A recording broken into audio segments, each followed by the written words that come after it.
মাননীয় সদস্যবৃন্দ, সংসদের শৃঙ্খলা রক্ষা করুন।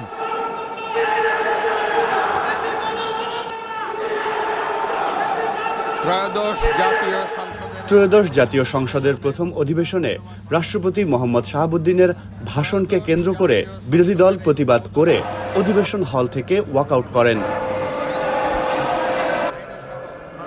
এর আগে সংসদের স্পিকার হাফিজউদ্দিন রাষ্ট্রপতিকে ভাষণের জন্য অনুরোধ জানান। এ সময় বিরোধী দল জামায়াতের সংসদ সদস্যরা দাঁড়িয়ে প্রতিবাদ জানান।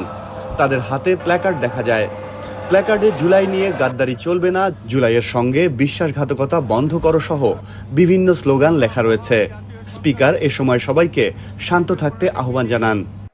সংবিধান এবং রেওয়াজসমূহ অনুসরণ করতে চাই। আপনারা এখানে কোনো খারাপ প্রেসিডেন্স উত্থাপন করবেন না।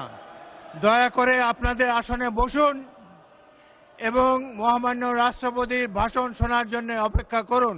পরে রাষ্ট্রপতি বক্তব্য শুরু করলে বিরোধী দলীয় সংসদ সদস্যরা ওয়াকআউট করেন এবং প্রধানমন্ত্রী ও বিএনপির সংসদ সদস্যদের টেবিল চাপড়াতে দেখা যায়।